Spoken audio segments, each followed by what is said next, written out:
ਵਾਹਿਗੁਰੂ ਜੀ ਕਾ ਖਾਲਸਾ ਵਾਹਿਗੁਰੂ ਜੀ ਕੀ ਫਤਿਹ।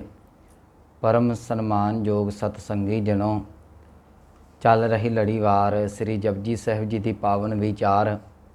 ਗੁਰੂ ਸਾਹਿਬ ਜੀ ਦੀ ਕਿਰਪਾ ਦੇ ਨਾਲ ਆਪਾਂ 15 ਪੌੜੀਆਂ ਦੇ ਅੱਖਰੀ ਅਰਥ ਅਤੇ ਉਚਾਰਨ ਦੇ ਸੰਬੰਧੀ ਵਿਚਾਰ ਕਰ ਚੁੱਕੇ ਹਾਂ। ਅੱਜ ਸਤਿਗੁਰੂ ਜੀ ਗਾਂ ਸਾਨੂੰ 16ਵੀਂ ਪੌੜੀ ਦੇ ਵਿੱਚ ਬਖਸ਼ਿਸ਼ ਕਰਦੇ ਨੇ। ਪੰਚ ਪ੍ਰਵਾਨ ਪੰਚ ਪ੍ਰਧਾਨ। ਇੱਥੇ ਜਿਹੜਾ ਪਹਿਲਾ ਪੰਚ ਦੇ ਨਾਲ ਸ਼ਬਦ ਆਇਆ ਉਹ ਪ੍ਰਵਾਨ ਨੰਨੇ ਨਾਲ ਨਹੀਂ ਨਾਣੇ ਨਾਲ ਹੈ। ਇਹਨੂੰ ਪ੍ਰਵਾਨ ਨਹੀਂ ਪੜ੍ਹਨਾ, ਇਹ ਪ੍ਰਵਾਨ, ਇਹਦਾ ਅਰਥ ਹੈ ਕਬੂਲ ਹੋ ਜਾਣਾ। ਅੱਗੇ ਸ਼ਬਦ ਹੈ ਪ੍ਰਧਾਨ। ਇਹ ਪੱਪੇ ਨੂੰ ਪੈਰ 'ਚ ਰਾਰਾ ਨਹੀਂ ਹੈਗਾ, ਉਹ ਜੇ ਪੈਰ 'ਚ ਰਾ ਪ੍ਰਧਾਨ ਬਣੇਗਾ, ਇਹ ਪੱਪਾ ਰਾਰਾ ਪੂਰਾ ਲੱਗਾ ਪ੍ਰਧਾਨ। ਇਹਦਾ ਵੀ ਇਹਦੇ ਹੁਣ ਨੰਨਾ ਇਹਦਾ ਉਚਾਰਨ ਪ੍ਰਧਾਨ ਹੋਵੇਗਾ। ਪੰਚ ਦਾ ਲਫ਼ਜ਼ੀ ਅਰਥ ਹੁੰਦਾ ਹੈ ਉਹ ਮਨੁੱਖ ਜਿਹਨੇ ਪ੍ਰਮਾਤਮਾ ਦਾ ਨਾਮ ਸੁਣਿਆ, ਜਿਹਨੇ ਨਾਮ ਜਪਿਆ ਅਤੇ ਨਾਮ ਜਪਣ ਕਰਕੇ ਉਹਦੇ ਹਿਰਦੇ 'ਚ ਨਾਮ ਟਿਕਣ ਕਰਕੇ ਉਹ ਪ੍ਰਮਾਤਮਾ ਦੇ ਘਰ 'ਚ ਜਦੋਂ ਪ੍ਰਵਾਨ ਹੋ ਗਿਆ ਅਤੇ ਉਹਨੂੰ ਆਪਾਂ ਪੰਚ ਕਹਿੰਦੇ ਹਾਂ। ਇੱਥੇ ਉਹਨਾਂ ਗੁਰਮੁਖਾਂ ਵਾਸਤੇ ਪੰਚ ਸ਼ਬਦ ਵਰਤਿਆ ਗਿਆ ਜਿਹੜੇ ਨਾਮ ਦੇ ਅਭਿਆਸੀ ਹੋ ਗਏ, ਜਿਨ੍ਹਾਂ ਹਿਰਦਿਆਂ ਦੇ ਵਿੱਚ ਆ ਕੇ ਪ੍ਰਮਾਤਮਾ ਦਾ ਨਾਮ ਟਿਕ ਗਿਆ। ਸਤਿਗੁਰੂ ਕਹਿਣ ਲੱਗੇ ਉਹ ਮਨੁੱਖ ਦੀ ਹੁਣ ਸੁਰਤ ਜਿਹੜੀ ਹੈ ਹਮੇਸ਼ਾ ਹੀ ਪ੍ਰਮਾਤਮਾ ਦੇ ਵਿੱਚ ਟਿਕੀ ਰਹਿੰਦੀ, ਕਿਉਂਕਿ ਉਹਨਾਂ ਨੂੰ ਸਤਿਗੁਰਾਂ 'ਤੇ ਉਹਨਾਂ ਨੂੰ ਪ੍ਰਮਾਤਮਾ 'ਤੇ ਯਕੀਨ ਆ ਗਿਆ। ਉਹ ਪੰਚ ਨੇ, ਪੰਚ ਪ੍ਰਵਾਨ ਪੰਚ ਪ੍ਰਧਾਨ। ਕਹਿਣ ਲੱਗੇ ਇਹੋ ਜਿਹੇ ਮਨੁੱਖ ਜਿਹੜੇ ਨੇ ਉਹ ਪ੍ਰਮਾਤਮਾ ਦੇ ਦਰ ਦੇ ਉੱਤੇ ਜਿਹੜੇ ਉਹ ਪ੍ਰਵਾਨ ਹੋ ਜਾਂਦੇ ਨੇ, ਉਹ ਕਬੂਲ ਹੋ ਜਾਂਦੇ ਨੇ। ਪੰਚ ਪ੍ਰਧਾਨ, ਪ੍ਰਧਾਨ ਦਾ ਅਰਥ ਹੈ ਆਗੂ, ਅਤੇ ਉਹ ਜਿਹੜੇ ਨੇ ਸਮਾਜ ਦੇ ਵਿੱਚ ਵੀ ਜਿਹੜੇ ਨੇ ਆਗੂ ਬਣ ਕੇ ਜਿਹੜੇ ਅੱਗੇ ਲੱਗ ਕੇ ਤੁਰਦੇ ਨੇ। ਭਾਵ ਪ੍ਰਮਾਤਮਾ ਉਹਨਾਂ ਨੂੰ ਹਰ ਥਾਂ ਦੇ ਉੱਤੇ ਪਹਿਲ ਦਿੰਦਾ ਏ ਜਿਹੜੇ ਮਨੁੱਖ ਪ੍ਰਮਾਤਮਾ ਦਾ ਨਾਮ ਜਪਦੇ ਨੇ। ਅੱਗੇ ਸ਼ਬਦ ਹੈ ਪੰਚੇ ਪਾਵਹਿ ਦਰਗਹਿ ਮਾਨ।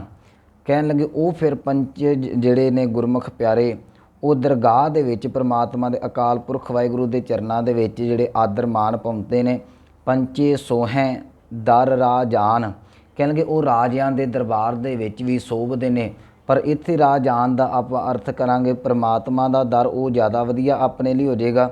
ਕਹਿਣ ਲੱਗੇ ਉਹ ਪ੍ਰਮਾਤਮਾ ਦੇ ਦਰ ਦੇ ਵਿੱਚ ਵੀ ਬੈਠੇ ਹੋਏ ਗੁਰਮੁਖ ਬਾਣੀ ਨੂੰ ਪੜ੍ਹਨ ਵਾਲੇ ਅਭਿਆਸੀ ਜਿਹੜੇ ਨੇ ਉਹ ਪ੍ਰਮਾਤਮਾ ਦੇ ਦਰਬਾਰ ਦੇ ਵਿੱਚ ਬਹਿ ਕੇ ਵੀ ਜਿਹੜੇ ਉਹ ਸ਼ੋਭਦੇ ਨੇ, ਕਿਉਂਕਿ ਗੁਰਮਤਿ ਨੇ ਜਿਹੜਾ ਹੈ ਨਾ ਉਹ ਦੁਨਿਆਵੀ ਰਾਜਿਆਂ ਨੂੰ ਤਰਜੀਹ ਨਹੀਂ ਦਿੱਤੀ। ਗੁਰਮਤਿ ਨੇ ਕਿਹਾ ਹੈ ਪ੍ਰਮਾਤਮਾ ਨੂੰ ਰਾਜਾ। ਸੋ ਇੱਥੇ ਆਪਾਂ ਰਾਜਾਨ ਦਾ ਅਰਥ ਜੇ ਪ੍ਰਮਾਤਮਾ ਕਰ ਲਈਏ ਤਾਂ ਬੜਾ ਸੌਖਾ ਹੋ ਜਾਏਗਾ। ਕਹਿਣਗੇ ਪੰਚੇ ਸੋਹੈ ਦਰ ਰਾਜਾਨ। ਕਹਿਣਗੇ ਉਹ ਪੰਚ ਜਿਹੜੇ ਨੇ ਉਹ ਪ੍ਰਮਾਤਮਾ ਦੇ ਚਰਨਾਂ ਦੇ ਵਿੱਚ ਉਸ ਅਕਾਲ ਪੁਰਖ ਰਾਜੇ ਦੇ ਦਰਬਾਰ ਦੇ ਵਿੱਚ ਸੋਭਦੇ ਨੇ। ਪੰਚਾ ਕਾ ਗੁਰ ਏਕ ਧਿਆਨ। ਕਹਿਣਗੇ ਉਹਨਾਂ ਪੰਚਾਂ ਦਾ ਜਿਹੜਾ ਗੁਰ ਹੈ ਉਹ ਕੇਵਲ ਅਤੇ ਕੇਵਲ ਇੱਕ ਸ਼ਬਦ ਹੈ। ਧਿਆਨ ਦਾ ਆਪਾਂ ਅਰਥ ਕਰਾਂਗੇ ਉਹਨਾਂ ਦਾ ਨਿਸ਼ਾਨਾ। ਇੱਕ ਧਿਆਨ ਦਾ ਅਰਥ ਹੁੰਦਾ ਸੁਰਤ ਜੋੜਨਾ, ਪਰ ਇੱਥੇ ਧਿਆਨ ਦਾ ਅਰਥ ਹੈ ਉਹਨਾਂ ਦਾ ਸੁਰਤ ਨੂੰ ਟਿਕਾਉਣ ਦਾ ਨਿਸ਼ਾਨਾ ਬਣਿਆ ਰਹਿੰਦਾ ਹੈ। ਭਾਵ ਇਹ ਕਿ ਪੰਚਾਂ ਕਾ ਗੁਰ ਏਕ ਧਿਆਨ। ਉਹ ਪੰਚ ਜਿਹੜੇ ਪ੍ਰਵਾਨ ਹੋ ਗਏ ਉਹਨਾਂ ਨੇ ਸ਼ਬਦ ਦੇ ਵਿੱਚ ਸੁਰਤ ਨੂੰ ਟਿਕਾਉਣਾ ਹੀ ਆਪਣੇ ਜਿਹੜਾ ਜੀਵਨ ਦਾ ਨਿਸ਼ਾਨਾ ਬਣਾਇਆ ਹੋਇਆ ਹੈ। ਅੱਗੇ ਕਹਿ ਲਵਾਂਗੇ ਜੇ ਕੋ ਕਹਿ ਕਰੇ ਵਿਚਾਰ। ਸਤਿਗੁਰੂ ਜੀ ਬਖਸ਼ਿਸ਼ ਕਰਦੇ ਨੇ, ਕਹਿਣ ਲੱਗੇ ਭਾਈ ਜੇ ਕੋਈ ਮਨੁੱਖ ਉਹਨਾਂ ਦੇ ਬਾਰੇ ਵਿਚਾਰ ਕਰਨ ਦਾ ਯਤਨ ਵੀ ਕਰੇ ਜਿਹੜੇ ਪ੍ਰਮਾਤਮਾ ਦੇ ਨਾਲ ਉਹ ਜੁੜੇ ਹੋਏ ਨੇ, ਅਤੇ ਸਤਿਗੁਰੂ ਕਹਿਣ ਲੱਗੇ ਭਲਿਆ ਇੱਕ ਗੱਲ ਯਾਦ ਰੱਖੀ, ਕਰਤੇ ਕਹਿ ਕਰਨਾ ਨਾਹੀਂ ਸ਼ੁਮਾਰ। ਕਹਿਣਗੇ ਪ੍ਰਮਾਤਮਾ ਨੇ ਨਾ ਇਹ ਜਦੋਂ ਅਕਾਲ ਪੁਰਖ ਵਾਹਿਗੁਰੂ ਨੇ ਜੋ ਵੀ ਕੁਦਰਤ ਬਣਾਈ ਹੋਈ ਹੈ, ਕਰਤੇ ਦਾ ਅਰਥ ਹੈ ਪ੍ਰਮਾਤਮਾ ਜਿਹਨੇ ਕੁਦਰਤ ਬਣਾਈ ਹੈ, ਕਰਨੇ ਦਾ ਅਰਥ ਕਰ ਲਈਏ ਕੁਦਰਤ, ਨਾਹੀਂ ਸ਼ੁਮਾਰ, ਸ਼ੁਮਾਰ ਦਾ ਅਰਥ ਕਰ ਲਈਏ ਅੰਤ। ਕਹਿ ਲਗੇ ਉਹਨੇ ਪ੍ਰਮਾਤਮਾ ਨੇ ਜੋ ਵੀ ਚੀਜ਼ ਬਣਾਈ ਹੋਈ ਹੈ ਨਾ, ਜੋ ਸ਼ੁਮਾਰ ਦਾ ਅਰਥ ਲੇਖਾ, ਕਹਿ ਲਗੇ ਉਹਦਾ ਕੋਈ ਵੀ ਲੇਖਾ ਨਹੀਂ ਹੈਗਾ। ਉਹ ਮਨੁੱਖ ਨੂੰ ਜਿਹੜਾ ਪੰਚ ਪ੍ਰਵਾਨ ਹੋ ਗਿਆ ਪ੍ਰਮਾਤਮਾ ਦੇ ਚਰਨਾਂ ਦੇ ਵਿੱਚ, ਕਹਿਣ ਲੱਗੇ ਜੇ ਕੋਈ ਉਹਨਾਂ ਦਾ ਵਿਚਾਰ ਕਰਨ ਦਾ ਯਤਨ ਕਰੇ, ਉਹਨਾਂ ਦਾ ਜਿਹੜਾ ਉਹਨਾਂ ਦਾ ਵੀ ਲੇਖਾ ਉਹਦੇ ਕੋਲੋਂ ਨਹੀਂ ਪੈਣਾ, ਅਤੇ ਨਾ ਹੀ ਜਿਹੜੀ ਹੈ ਪ੍ਰਮਾਤਮਾ ਦੀ ਕੁਦਰਤ ਸਾਜੀ ਹੋਈ ਹੈ ਉਸ ਪ੍ਰਮਾਤਮਾ ਦੀ ਸਾਜੀ ਹੋਈ ਕੁਦਰਤ ਦਾ ਜਿਹੜਾ ਉਹ ਮਨੁੱਖ ਦੇ ਕੋਲੋਂ ਜਿਹੜਾ ਉਹ ਅਰਥ ਜਿਹੜਾ ਉਹ ਅੰਤ ਪੈ ਸਕਦਾ ਹੈ। ਕਰਤੇ ਕਹਿ ਕਰਨਾ ਨਾਹੀਂ ਸ਼ੁਮਾਰ।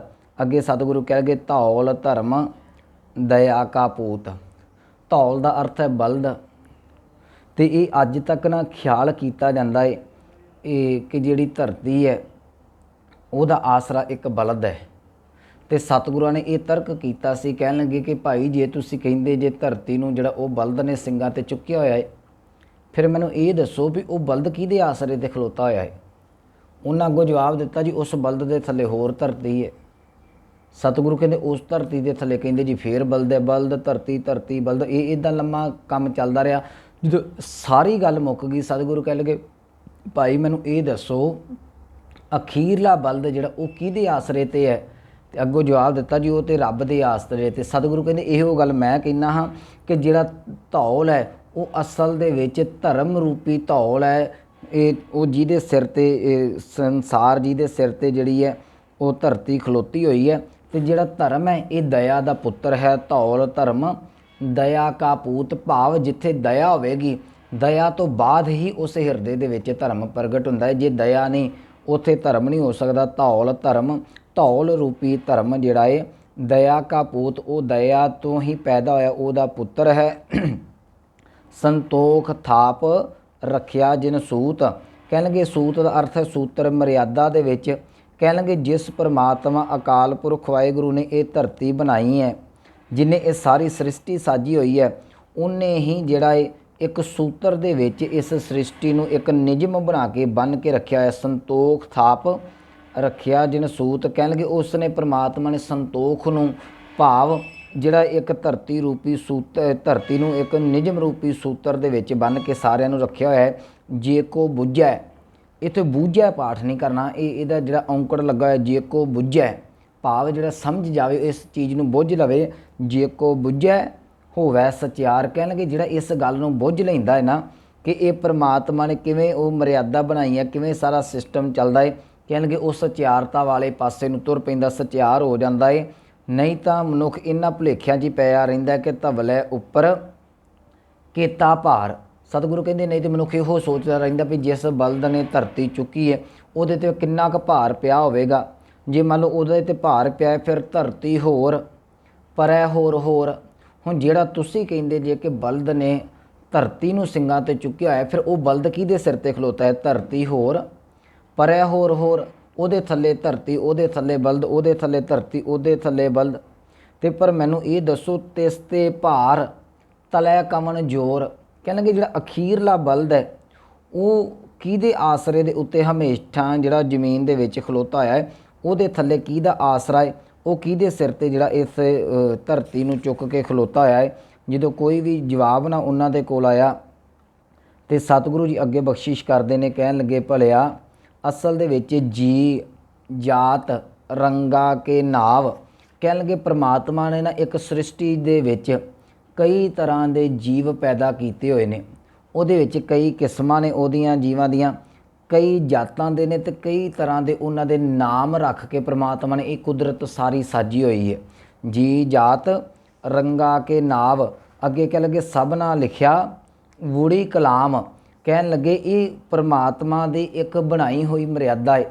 ਹੁਣ ਜਿੰਨੇ ਵੀ ਜੀਵ ਨੇ ਇਹ ਰੱਬ ਦੇ ਬਾਰੇ ਲਿਖਣ ਦਾ ਯਤਨ ਕਰਦੇ ਨੇ, ਵੀ ਲਿਖਿਆ ਦਾ ਅਰਥ ਲੇਖਾ ਕਰ ਲਈਏ, ਕਹਿ ਲਗੇ ਪਰਮਾਤਮਾ ਦੇ ਲੇਖੇ ਨੂੰ ਜਿਹੜਾ ਹੈ ਇਹ ਉਹਦੇ ਹੁਕਮ ਨੂੰ, ਉਹਦੇ ਨਿਯਮ ਨੂੰ ਲਿਖਣ ਦਾ ਯਤਨ ਕਰਦੇ ਨੇ। ਸਤਿਗੁਰੂ ਕਹਿ ਲਗੇ ਇਹ ਲੇਖਾ ਲਿਖ ਜਾਣਾ ਕੋਈ, ਕਹਿ ਲਗੇ ਪਰ ਪਰਮਾਤਮਾ ਦਾ ਮੁਕੰਮਲ ਤੌਰ 'ਤੇ ਜਿਹੜਾ ਲੇਖਾ ਹੈ ਨਾ ਉਹ ਕੋਈ ਵਿਰਲਾ ਹੀ ਲਿਖਣਾ ਜਾਣਦਾ ਹੈ।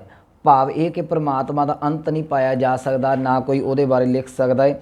ਲੇਖਾ ਲਿਖਿਆ ਕੀਤਾ ਹੋਏ, ਸਤਿਗੁਰੂ ਕਹਿਣ ਲੱਗੇ ਭਲਿਓ ਜੇ ਤੁਸੀਂ ਉਸ ਪਰਮਾਤਮਾ ਦੇ ਬਾਰੇ ਲਿਖਣ ਦਾ ਯਤਨ ਕਰੋ ਵੀ ਤੇ ਕੀ ਦੱਸੋਗੇ ਕਿ ਪਰਮਾਤਮਾ ਕਿੱਡਾ ਕੁ ਵੱਡਾ ਹੈ। ਕੀਤਾ ਤਾਣ ਸਵਾਲਿਓ ਰੂਪ, ਉਹਦਾ ਤਾਣ ਦਾ ਅਰਥ ਹੈ ਬਲ, ਉਹਦੇ 'ਚ ਪਰਮਾਤਮਾ 'ਚ ਬਲ ਕਿੰਨਾ ਕੁ ਹੈ ਇਹ ਕਿੱਥੋਂ ਲਿਖੋਗੇ।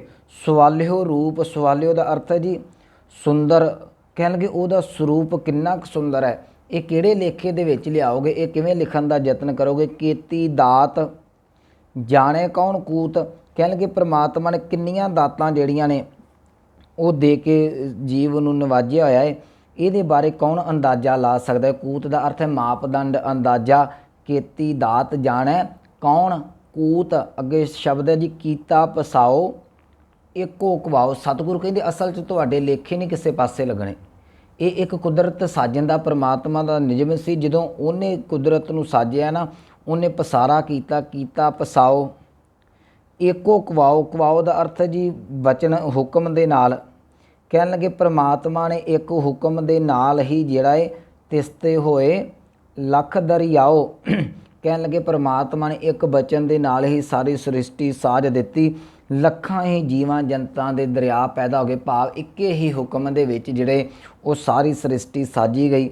ਸਤਿਗੁਰੂ ਕਹਿਣ ਲੱਗੇ ਕੁਦਰਤ ਕਵਨ ਕਹਾ ਵਿਚਾਰ। ਕੁਦਰਤ ਦਾ ਅਰਥ ਹੈ ਤਾਕਤ। ਕਹਿੰਦੇ ਹੁਣ ਪਰਮਾਤਮਾ ਦੇ ਬਾਰੇ ਕੋਈ ਮੁਕੰਮਲ ਤੌਰ 'ਤੇ ਲੇਖਾ ਨਹੀਂ ਲਿਖ ਸਕਦਾ, ਨਾ ਉਹਦੀ ਤਾਕਤ ਦਾ ਕੋਈ ਲਿਖ ਸਕਦਾ ਹੈ, ਨਾ ਉਹਦੇ ਸੁਹੱਪਣ ਦਾ ਲਿਖ ਸਕਦਾ, ਨਾ ਉਹਦੀਆਂ ਦਾਤਾਂ ਦਾ ਲਿਖ ਸਕਦਾ, ਨਾ ਉਹਦੀ ਤੁਸੀਂ ਸਮੁੱਚੀ ਸ੍ਰਿਸ਼ਟੀ ਦਾ ਲਿਖ ਸਕਦੇ ਜੇ।